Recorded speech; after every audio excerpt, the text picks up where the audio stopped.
Ili uwe wa kwanza kupata taarifa zetu, subscribe Moka Media kisha bonyeza alama ya kengele kuruhusu notifications. Usisahau like, kushare na comment kwa ajili ya taarifa zaidi. Moka Media. Lengo kubwa kuwaita hapa leo ni kutoa hisia zetu kwamba ni muda mrefu nimekitumikia Chama cha Demokrasia na Maendeleo Chadema kama nilivyosema kwenye nyadhifa mbalimbali. Nimekaa ndani ya kamati kuu miaka 20, mahiri kabisa tena wa kuchaguliwa na wajumbe wote wa baraza kuu nchini Tanzania bara na visiwani. Kwa hiyo ukute kwamba uwezo wangu wa kisiasa, viongozi mbalimbali wa majimbo na mikoa bara na visiwani, yaani wilaya na mikoa, karibuni takriban wajumbe 400 walikuwa wananichagua vipindi 4 mfululizo kuwa wajumbe wa kamati kuu, kuwa mjumbe wa kamati kuu. Lakini leo kwa nini niko hapa? Labda niseme tu tumepata changamoto nyingi sana.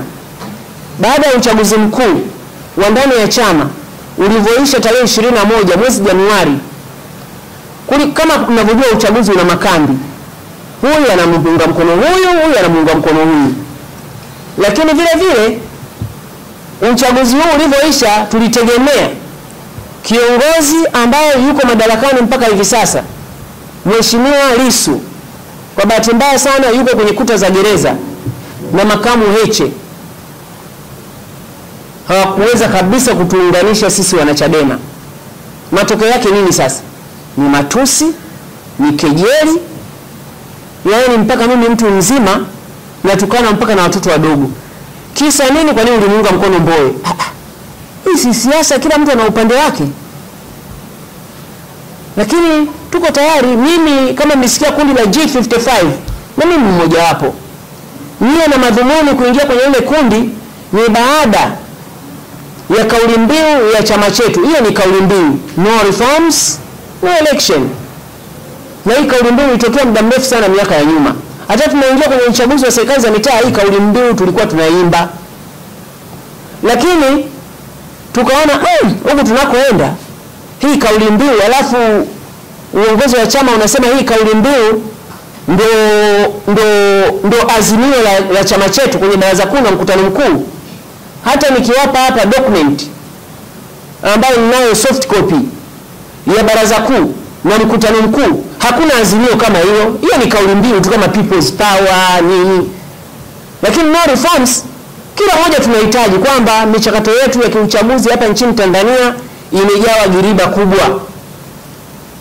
Kwa hiyo tunahitaji sana mabadiliko ya sheria mbalimbali za kiuchaguzi na baadaye hata katiba ya nchi hii, ili Watanzania wachague viongozi wanaowataka katika serikali kwa uhuru bila kujali chama chake cha siasa. Sasa hii kauli mbiu inaenda mbali zaidi. Chama chetu sasa hivi viongozi wetu wanasema no reforms, no election. Maana yake tunadai hizo reforms, lakini kwenye uchaguzi unaenda kufanyika Oktoba hakuna kuingia kwenye uchaguzi. Uwe udiwani, uwe ubunge, uwe uraisi, ni marufuku mpaka tupate katiba, mpaka tupate mabadiliko ya katiba na tupate mabadiliko ya sheria. Lakini tukiangalia tulikotoka mpaka hapa tulipo, mpaka uchaguzi sasa hivi mbaki miezi 4, tunaingia kwenye boksi la kula. Huu uwezekano kama ulishindwa miaka 30 utaweza kwenye kipindi kifupi. Kwa hiyo bado tunapambana kutafuta reforms, lakini hatuwezi kukataa kuingia kwenye uchaguzi. Sisi tukashauri chama G55 kwamba no reforms tunakubaliana nayo, lakini huko tunakoenda hebu tujaribu tuingie kwenye uchaguzi. Na kama mnaona kwamba mnasema kwenye uchaguzi tukiingia tutauawa, tutafungwa, tutanyang'anywa chaguzi,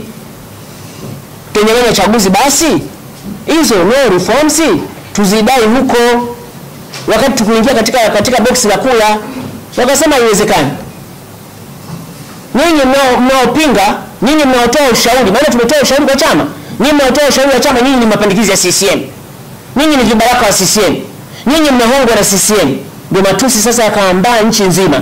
Matokeo yake tunaandikiwa barua, wanaagiza huko kwenye matawi yetu kwamba tufukuzwe wanachama. Hasa mtu mzima kama mimi nilikutumikia chama miaka mingi, leo tawi linaenda kunifukuza wanachama kweli?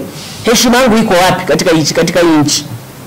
Kwa hiyo hizo karaha, moyo unakaa hauna amani. Chama nilichokijenga mwenyewe, viongozi wengine wanaoingiza wenyewe wanachama, leo unapokea vitu kama hivyo, kwa kweli katika moyo inakuwa ngumu sana kuhimili haya mambo. Ni wachache sana wanaweza kuhimili hiyo mikiki. Lakini matusi, kejeli na kusingiziwa mambo mbalimbali, mimi kwa kweli kama mtu mzima nikasema hapana. Sasa tupa mikakati ya kwenda kuingia kwenye uchaguzi kwa kuzuia uchaguzi. Anasema hivi, kama mlimsikia hata mwenyekiti wetu, siku ya kupiga kura tuwahamasishe wananchi vijijini kote na mijini waingie barabarani wakafanya maandamano ili kuzuia uchaguzi. Kasema huo sio mkakati. Kama mnasema tukiingia kwenye uchaguzi tutauawa, uchaguzi ni wa kikatiba ya nchi. Ili uwe wa kwanza kupata taarifa zetu, subscribe Moka Media kisha bonyeza alama ya kengele kuruhusu notifications. Usisahau like, kushare na comment kwa ajili ya taarifa zaidi. Moka Media.